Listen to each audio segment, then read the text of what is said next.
안녕하세요, 골든프렌즈입니다. 지금 사람들이 채권에 대해 관심이 굉장히 많습니다. 이제 해외 주식, 그러니까 정확히는 해외 증권 투자한 거 보면은 순매수 상위에 거의 항상이라고 해도 좋을 만큼 미국채에 이제 투자가 많이 늘어나 있는 걸 볼 수 있어요. 되게 극성인 사람들은 요새 엔화가 되게 저점이니까 N으로 투자하는 미국채 이제 뭐 ETF 이런 걸 투자하는 사람들도 있거든요. 환에서도 한번 먹고 장기채 금리 인하 때로 또 먹겠다 이런 취지인 겁니다. 뭐 2배로 먹겠다 뭐 이런 건가 본데요. 이제 사람들이 왜 관심을 가지는지, 관심을 가져도 힘든 건지에 대해서 좀 얘기를 들어볼게요. 일단 시장의 관심, 최근 인식은 그렇습니다. 장기채가 슬슬 고점에 가깝지 않나 그런 인식들이 많이 있어요. 이제 금리가 5.09 정도 되시는데요. 이게 이제 비레크로만이라고 해서 5.5% 간다, 뭐 대충 그쯤까지는 가지 않을까, 그런 얘기를 지금 이제 얘기를 하고 있는 상황입니다. JP모건에 이제 지금 7% 간다, 뭐 그런 말씀도 하시긴 하는데요. 고점에 가깝지 않나 그런 인식들은 많이 있습니다. 이제 CME 페드와치라고 해서 이제 시장 참여자들의 조사에 따르면은 기준금리도 더 이상 올라가지 않지 않을까, 뭐 그렇게 이제 보는 인식들이 많아요. FOMC까지도 지금 대충 한 3일 99% 정도 전망으로 금리 이제 동결을 보고 있는 상황입니다. 기준금리는 하루짜리 금리이기 때문에 뭐 장기채랑은 또 얘기가 달라집니다. 물론 이제 그쪽은 이제 텀 프리미엄도 있고 또 뭐 수급에 대한 얘기도 있고 하니까요. 복잡한 얘기는 이제 뒤로 두기로 하고요. 저도 뭐 계산기 돌려가지고 뭐 어떻게 수익률이 어떻고 그런 것만 알 뿐이지 해설을 드릴 수 있는 그런 얘기는 할 수 있어요. 사람들이 그럼 왜 이렇게 채권에 대해서, 특히 장기채에 대해서 많이 관심들이 있냐고요?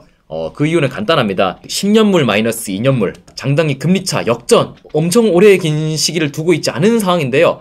바닥은 이미 사실 쳤고 2번이나 바닥을 쳐가지고 쌍바닥을 이루고 있는 구조예요. 이게 이제 다시 0을 뚫고 정상적으로 시장이 돌아오고 나면은 다시 플러스로 돌아가는 그런 과정에서 과거 이제 사례들을 보면 반드시라고 해도 좋을 만큼 침체가 일어났습니다. 그럼 어떻게 되느냐? 실업률이 치솟습니다. 페드는 금리를 인하합니다. 금리가 인하하기 직전에 장기채를 가지고 있던 사람들은 부자가 됩니다. 왜? 채권의 금리는 채권의 가격의 시소관계거든요. 채권의 금리가 내려간다는 거는 채권의 가격이 올라간다는 거예요. 예를 들어 10년물짜리 미국 장기채 금리가 예를 들어 내려갔어요. 이제 앞으로 발행할 금리에 대해서는 기존에 발행해 놓은 것보다 더 떨어뜨린대요. 10년물짜리가 뭐 예를 들어 5%였는데 4%가 됐어요. 그러면은 30년짜리는 3배나 더 수익률이 올라간단 말이죠. 그러니까 1% 먹을 게 30년으로 가면은 3배를 먹게 됩니다. 3%를 먹게 되죠. 근데 이게 만약에 그거에 대해서 3배짜리, 30년짜리 수익률을 3배 추정하는 그런 걸로 간다. 그러면 어떻게 되느냐? 3배가 9배가 됩니다. 그러니까 내가 1억이 있다. 만약에 타이밍만 잘 맞춰서 잘 들어갔다.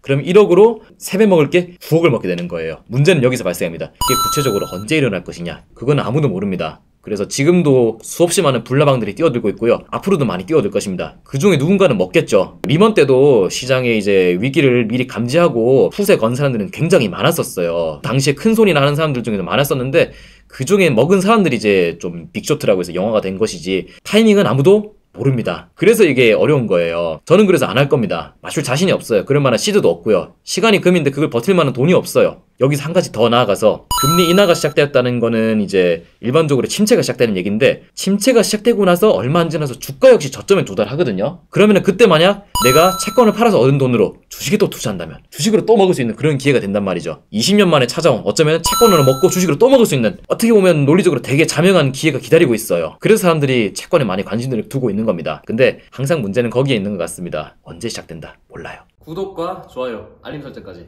부탁해요. 여러분도 가능한 안 하셨으면 좋겠어요. 물론 이렇게 얘기 드려도 할 사람은 하시겠죠. 굳이 하시겠다면 배당금 같은 걸로 뭐 혹은 이자 수익으로 내 돈은 안 하셨으면 좋겠다는 그런 생각입니다. 얘기는 여기까지 하겠습니다.